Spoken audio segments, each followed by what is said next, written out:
Hello everyone, what is up? Welcome back to another episode of Killer Instinct, you guys. Thank you so much for joining me here today. If you're new here, hi, my name is Savannah and I'm your host of Killer Instinct. Before we get started, make sure you go ahead and hit that subscribe button. That way you never miss an episode. We post weekly here on the podcast every single Wednesday. You are not going to want to miss it. We also upload the video version onto YouTube on Wednesdays as well, so make sure you are subscribed. And if you're looking for more exclusive Killer Instinct content, you can always find that over on our Patreon. We post an additional 3 episodes a month over on Patreon and end the month with an exclusive live stream as well. At any point that you decide to join the Patreon, you will get access to all the previous exclusive episodes that we have uploaded thus far. So if you're looking for more details on that, you can always find that in the description box below. But with that all being said, let's talk about why we are here today. And today we are talking about an unsolved case. As you can tell by the title of today's episode, today we are talking about the unsolved mystery of Ray Gricar. This truthfully is a case that has so many twists and turns, so many more questions than it does answers. There are many theories to go through. And truthfully, you guys, I don't know what I believe in this case. I'm very curious to hear your opinions about it, your thoughts, your theories. I'm very curious to know your opinions and your thoughts and your theories as to what you believed happened in this case. So with that all being said, let's jump right on into it today. Ray Gricar was born on October 9th, 1945 in Cleveland, Ohio, and grew up in Collinwood. Collinwood is located in the northeast area of Ohio, and it is where Ray attended Gilmore Academy, which is where he graduated from high school, and then he went on to enroll at the University of Dayton in Dayton, Ohio, which is where he began to study law. Now, it was while Ray was at the University of Dayton that he met a woman named Barbara Gray, who would go on to become Ray's first wife. They married in 1969 and had their daughter Laura together in 1978. Now, while simultaneously working towards growing his family, Ray was also working on growing his career as well. He began working as an intern for the prosecutor's office in Dayton, Ohio, and afterwards he moved to Cleveland to go to law school at Case Western Reserve University School of Law.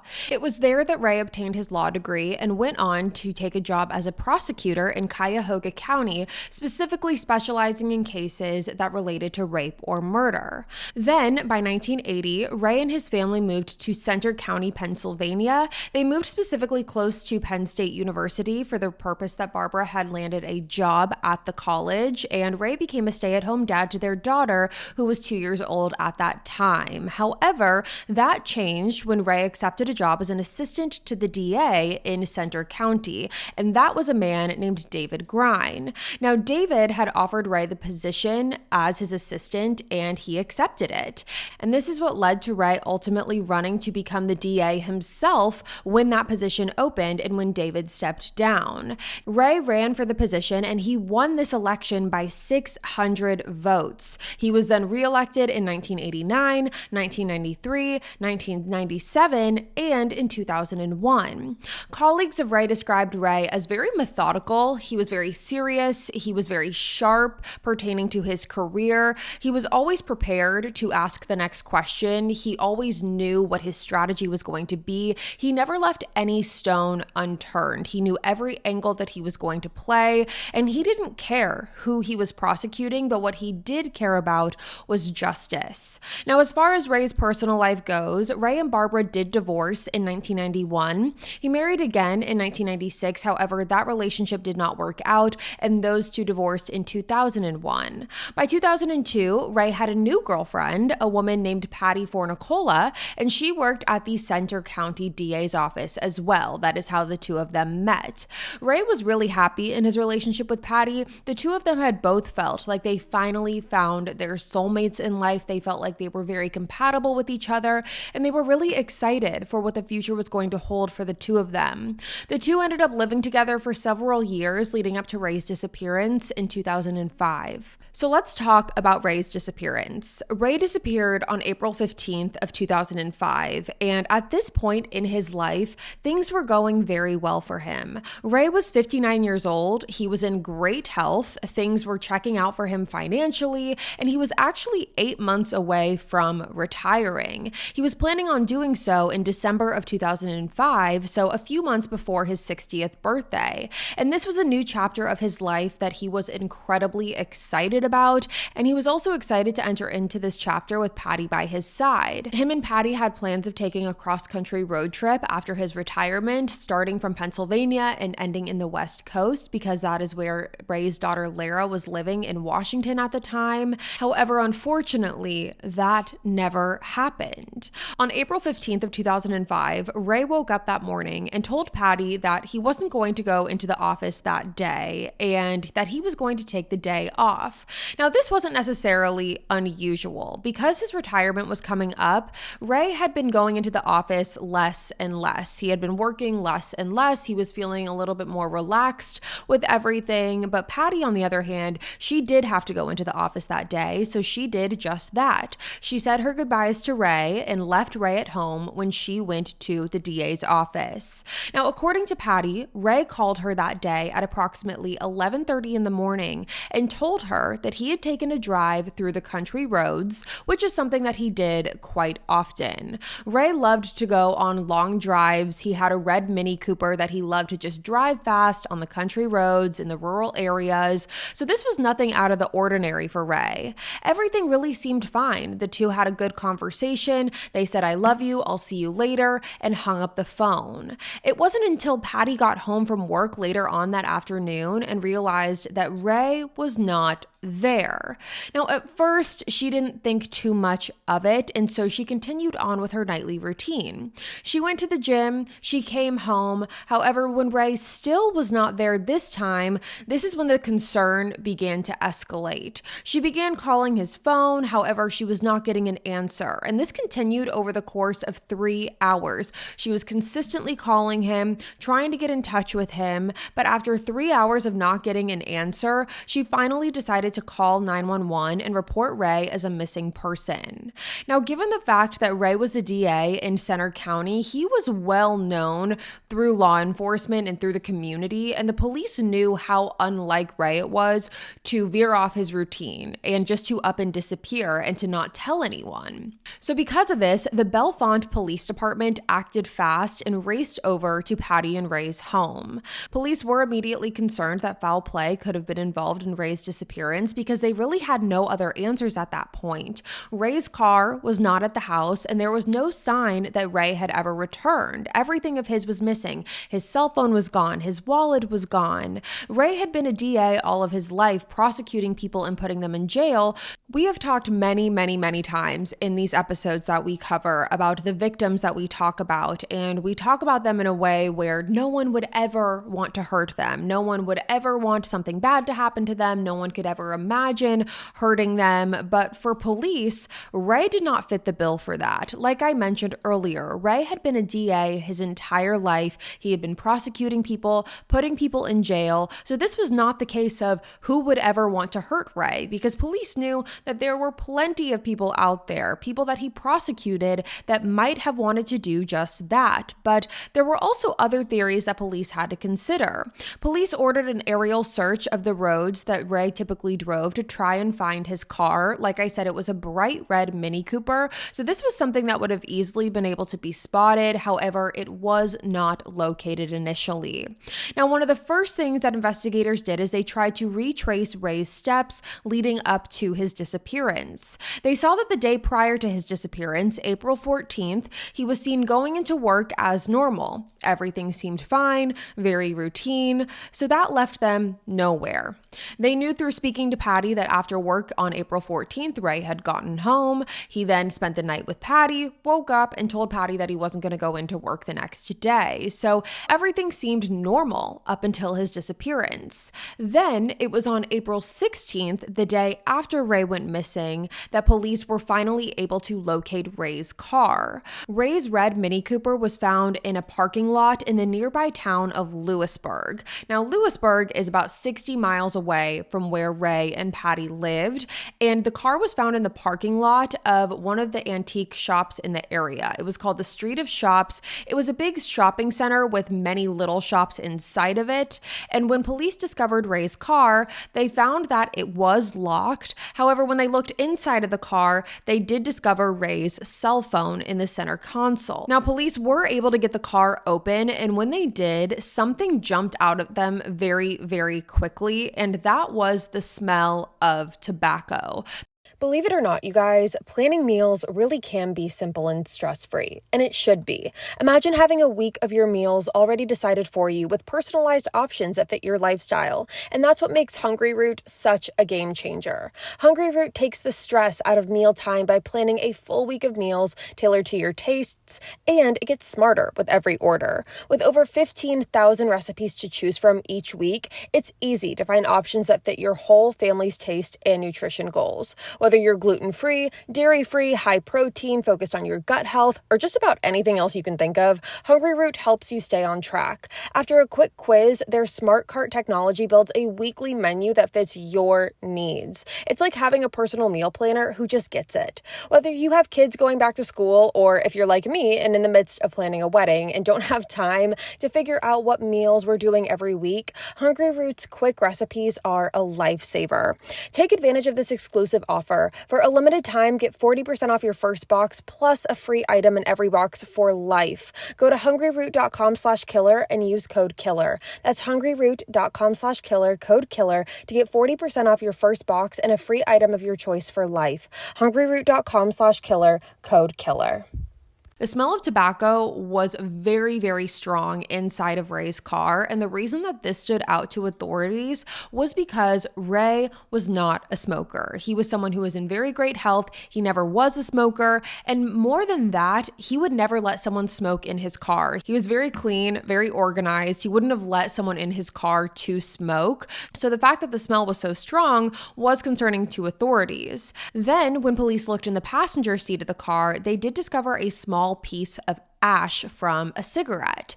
Now, to police, this meant one of two things. Either someone had been in the car themselves smoking a cigarette, or someone had leaned down onto the passenger side of the car while the window was open, potentially talking to Ray at that time. Now, other than that, there was no other evidence recovered from the car. There was no sign of a struggle. There was no blood, nothing to indicate that a crime had taken place in the car whatsoever. It really was the strong smell of tobacco that was the only thing that police noticed from the vehicle.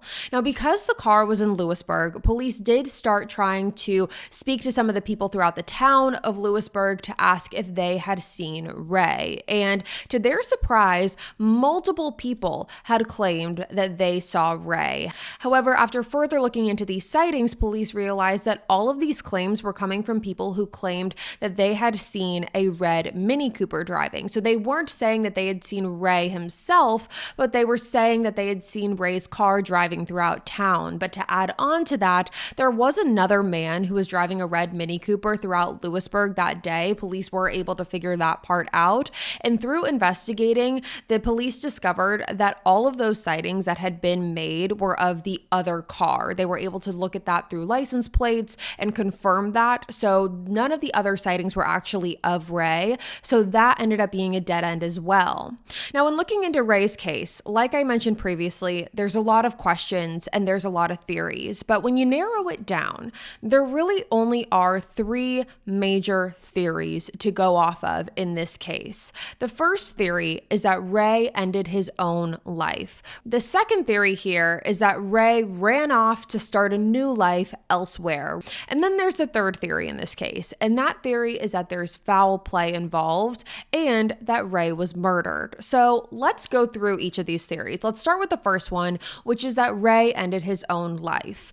Now, when police started digging into Ray's case, there was an eerie parallel between Ray and Ray's brother, Roy. Now, 9 years prior to Ray's disappearance, Roy had also abandoned his car in a park, and his body was found in the nearby river in Dayton, Ohio, and the coroner ruled Roy's death a suicide. So like I said, there are some similarities here, and when Ray's nephew Tony, and Tony was Roy's son, when Tony went to go see Ray's car and saw it in the parking lot in Lewisburg, Tony said that he felt eerily similar to what he went through when he was dealing with his father's death. Tony said his first words to investigators when seeing Ray's car was that he was probably in the river, just based on what he had experienced in the past with his own father. Now, Roy, Ray's brother, he was known to be dealing with depression for quite some time leading up to his death, and police started to wonder if the depression could have ran in Ray's family, and maybe Ray was just very good at hiding it. Police did speak with Patty regarding Ray's mental state, and according to her, she said that there was nothing that stood out to her that made her feel like Roy was dealing with depression. However, something she did notice was that leading up to Ray's disappearance, Ray had been sleeping for quite an extended period of time. He was taking a lot of naps, he was sleeping in later than usual, and this was not something that he used to do whatsoever. And according to Patty, she said that these became so frequent that she ended up bringing it up to Ray. Patty said that when she addressed her concerns with Ray, Ray claimed that it was no big deal. He brushed it off. He said that he was only tired from work. However, Patty was still concerned and made Ray promise her that if the sleeping continued at that rate, that he would go and see a doctor. Now, when police looked through Ray's medical records, there was nothing that ever indicated that Ray had been treated or was battling with depression in his 59 years of life, but in fact, it was quite the opposite. Ray was seen as a very healthy guy, both mentally and physically. He was very fit, but just to leave all stones unturned, police did search the Susquehanna River, which was the closest nearby river to where Ray's car was located. They brought in boats, they brought in cadaver sniffing dogs, they brought in helicopters and rescue divers, but there was no sign of Ray in this river anywhere. Police said that the only way that Ray's body would have ended up in the river and they did not find it could have been because there was a dam at the end of the river. And according to investigators, there was they described it as almost like a whirlpool at the end of the dam. And police believe it could have been possible that Ray's body could have gotten trapped underneath rocks or underneath anything that was in the water. And that could have been the only reason that they did not discover his body. But if it was not that, they truly believe that his body would have been discovered in that river when they searched, due to how intense their searches were for Ray. And because a lot of colleagues, friends, Patty, Ray's daughter, everyone who knew Ray said that they did not believe that he would end his own life. He had plans that he was making after his retirement. He was looking forward to his retirement. Now, does that mean that maybe he was hiding something? Maybe he was battling with something behind the scenes that maybe he was just very good at not showing? Yes, that's very, very possible. However, Ray's family and those closest to him just did not believe for that to be the case. So with that being said, let's talk about the second theory, and that was that Ray ran away to start a new life. Now, there is not a lot of merit to this theory. There's not a lot of evidence to support this theory, but it was one that police did consider and had to consider just so they would not leave any stone left left unturned, similar to how Ray was when he was in office. He never left any stone left unturned. He went down every avenue. He was always prepared and wanted to look at everything before making a conclusion. That was the same in this investigation. Now, this theory was brought up when there was a tip that got called in to authorities that claimed that Ray had been seen walking through the street of shops, which is right outside from where his car was parked, with a dark-haired woman. Now, the caller claimed that they had seen Ray walking with this woman through the shops. They would sometimes break off from each other, each going into different stores, and then they would meet back up. And this led authorities to wonder if Ray possibly ran off with a mystery woman. But everyone who knew Ray said that this would be completely out of character for him. They didn't buy that Ray was starting a new life elsewhere, that he was starting a new life with another woman. And along with that, police also had a very hard time tracking down this supposed mystery woman as well. They checked all the local motel and hotels to see if anyone matching Ray's name or description was staying there. However, they continuously came up empty-handed. Now, along with that, police also discovered that it was Parents' Weekend at Bucknell College during the time of Ray's disappearance. April 15th, 2005 was a Friday, and it was Parents' Weekend at Bucknell, and Lewisburg was more of a college town, with Bucknell really being the heart and soul of it. And there were many people who looked like Ray walking around Bucknell that specific weekend. Ray's own nephew said that there were probably 20 men at least walking around that looked just like Ray, walking around the street of shops that day. So how credible is this sighting that Ray was seen with this mystery woman? That's unknown. Now, police did wonder, however, if Ray wasn't running off with a mystery woman and the sighting was true. Is it possible that he met another woman who lured him into a trap that ultimately led to him going missing? That was something that was very top of mind for them as well in their investigation. But all in all, there was never any motive or reason to believe that Ray would run off and start a new life. He wasn't married to Patty, so he wasn't legally binded to her. He could have just up and left if he wanted to leave. And Patty's very adamant that if Ray did not want to be with her, he would have left the relationship willingly and not had to just up and start a new life elsewhere. Along with that, Ray had a daughter that he had a very close relationship with that he wouldn't just leave behind like that. And as I previously mentioned, he had plans for the future. He was retiring, so it just didn't make sense. Now, without any answers in this investigation, this case ultimately went cold for several months. That was until the summer of 2005, when there were fishermen who discovered something very unusual in the Susquehanna River, which, like I said, was the river closest to where Ray's car was discovered. Now, in the shallow area of the water, these fishermen discovered a laptop. This laptop was seen glistening in the shallow end of the water of this river. When these fishermen saw it, they pulled it out of the river and contacted authorities. Now, when police got a hold of this laptop, they were able to confirm that this was Ray's work laptop. Now, although this initially gave police momentum, they thought that they were going to find just a surplus of information on this laptop. They felt like whatever information they were missing, this laptop was going to hold the key to all of it. That momentum turned into frustration when police realized that the hard drive was missing from the computer. Now, this only rose more questions to police. The first being, where was the hard drive? Because the hard drive was not found with the laptop. But secondly, why did Ray bring his work laptop with him on a day that he said that he was skipping work? Like I mentioned earlier, Ray basically just called out sick that day. He played a day of hooky and he said that he wasn't going to go to work that day. So why would he bring his work laptop with him? Could it just be that he wanted to have it just in case he needed to send an email or needed something? Yes, it's very possible that that could also be the case. But police were very focused on figuring out where this hard drive was. But luckily, they were able to find that sooner than they had anticipated when a mother and her child who were out at the river discovered the hard drive lying in the riverbed. Now, police were very shocked. They felt like this was a needle in a haystack. They felt like this was a 1 in a million that they were able to discover this hard drive. They couldn't believe that the hard drive was recovered, but sadly, because of the water damage, the forensic team was not able to retrieve any information off of this hard drive. And the only thing that police gained find was just more confusion from finding the hard drive, more confusion and more mystery, because to get the hard drive out of the computer, this was not something that could have just easily been slipped out. This hard drive had a set screw in place. It had a side switch to release it. So the hard drive only provided more questions than answers. Now, if you're sitting here wondering, why did police not find the laptop beforehand? Why, when they searched the river and they brought in divers and cadaver dogs and all of these things, why would they not find the laptop themselves or the hard drive?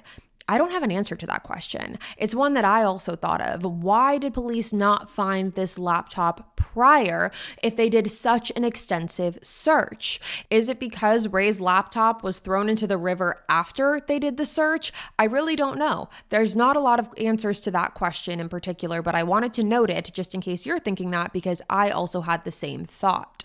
Now, interestingly enough, police learned that leading up to Ray's disappearance, Ray had been asking his colleagues and coworkers if they knew how to erase a hard drive. When police looked into Ray's Google searches on his home computer, it showed that Ray had Google searched for things such as how to wreck a hard drive, and colleagues said that there could be an explanation to this question. It doesn't necessarily deem anything suspicious because according to them, they believed that because Ray was retiring within the next 8 months, it was very possible that he no longer wanted to have anything from his work on that hard drive. With Ray being a DA, there was probably a lot of information on it, and his colleagues believe it's very possible that he just wanted to wipe that clean. Colleagues said that it wasn't uncommon to want to erase it after retirement. Many of them had done so as well. So could it be something? Yes. Could it be nothing? Also, yes. Along with that, police thought it didn't make too much sense to drive 60 miles for Ray to get rid of this hard drive by himself, because Ray would have been able to do that anywhere that was more local and close to him. So police did wonder, they had the thought, they had to explore the theory of, did Ray drive all the way out to Lewisburg to dispose of his work laptop? It doesn't make sense. He still had 8 months left before his retirement. Why would he drive 60 miles away to throw his own work laptop in the river when he still was working for the next 8 months? Now, regardless, police do believe that the hard drive held information that most certainly would have helped the case, but again, because of the water damage, there was no luck there. So we've discussed the theory of Ray ending his own life. We've also discussed the theory of Ray running off to start a new life. But now let's talk about this third theory, which is that there was foul play involved in Ray's case and that Ray was murdered.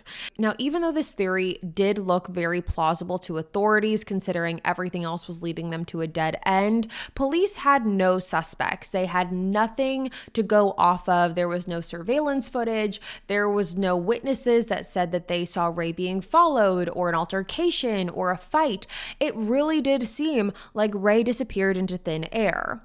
So police started doing some more digging into Ray's previous cases. And this is when there is a big piece of this case that needs to be talked about, which is Ray Gricar's connection to Jerry Sandusky.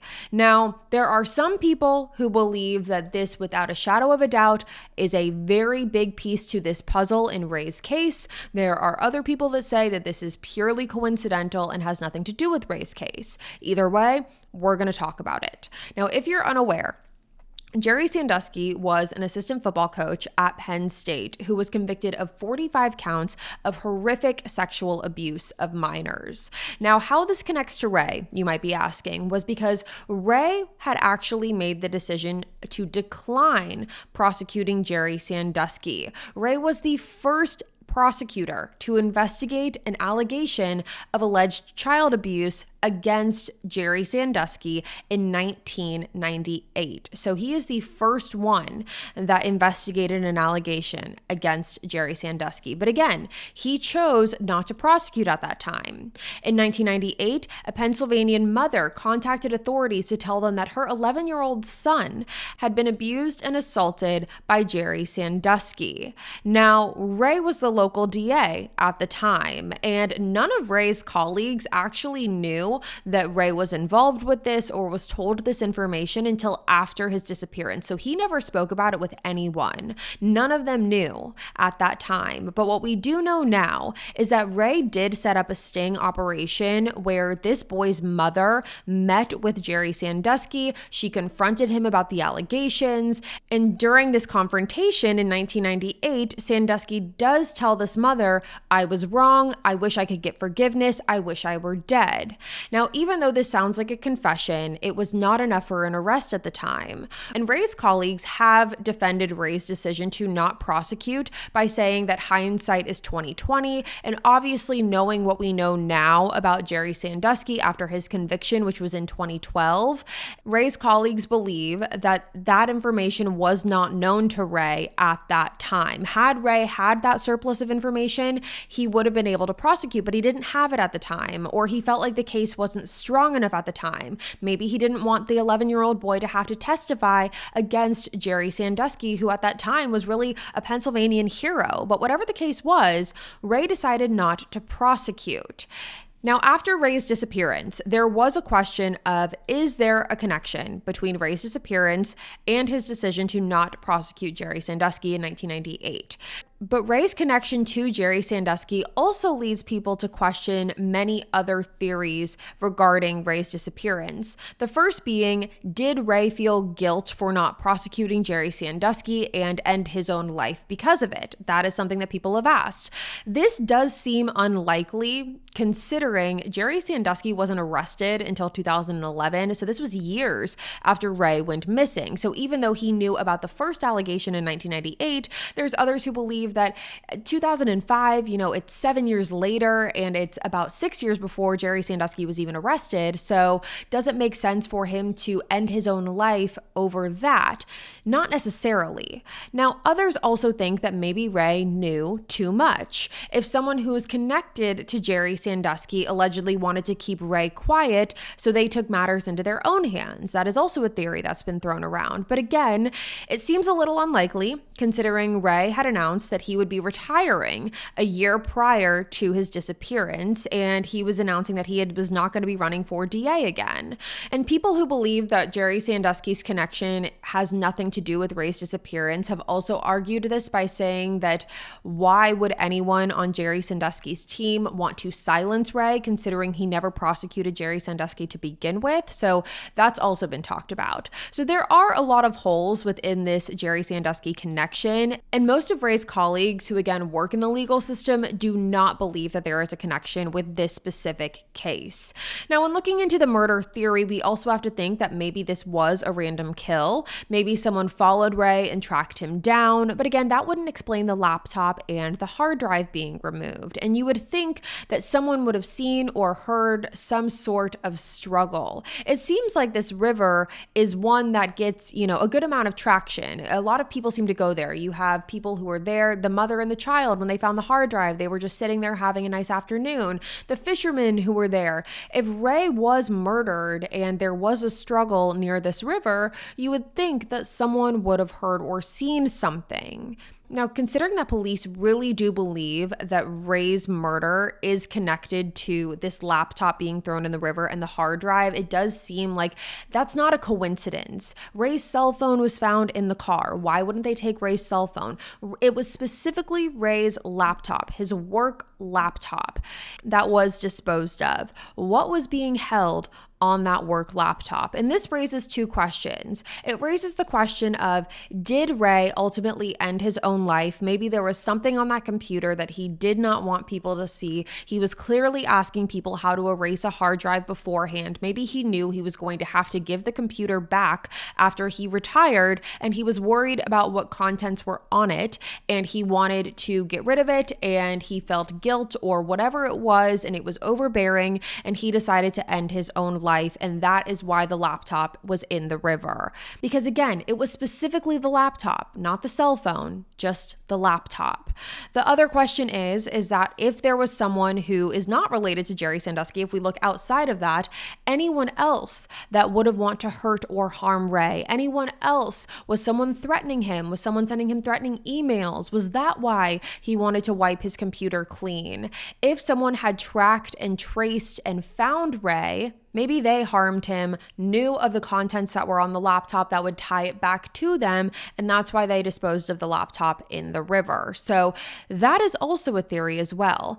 Whatever you believe in this case, all in all, it is a mystery. There are so many unanswered questions in this case. There are so many different theories, and I feel like one theory just leads you to another. One question leads you to another. If we're talking about the foul play that's involved here, something that police have also noted was the fact that Ray spoke to Patty at 11:30, saying that he was in the car on a drive. Everything sounded fine. Everything seemed fine. There was no struggle in the car. It wasn't like he was taken from his home. He was on a drive himself in the rural areas, and this is something he did quite frequently and quite often. If someone was targeting Ray, did they follow him? Were they waiting outside of his home? Did they follow him all the way to Lewisburg? It seems suspicious that Ray's car would be found 60 miles away from the home. We also have to question the tobacco smell and where that originated from. Do you see what I'm saying? Every theory leads to another, but at the end of the day, this is still unsolved. Ray has never been found. His body has never been discovered. Since Ray's disappearance, there have been many sightings of him, alleged sightings of him, all of which police have followed up on. However, none of them have ever panned out. Lara did officially have Ray declared as a deceased person in 2011, so that was about 6 years after her dad's disappearance. And that's where this case stands, you guys. Like I said, we still don't have a lot of answers, but I'm so curious to know your guys' theories and what you believe to have happened here. It seems like everyone, every interview that I watched, all of the research that I read, everyone has a different opinion. Even the people that were closest to Ray, his colleagues, the people that work in law enforcement, everyone seems to have a differing opinion here, but I'm so curious to hear yours. So please let me know in the comments below. But with that being said, you guys, it's going to be all for me today. Thank you so much for tuning in to another episode of Killer Instinct. Again, if you're new here, hi, my name is Savannah and I'm your host of Killer Instinct.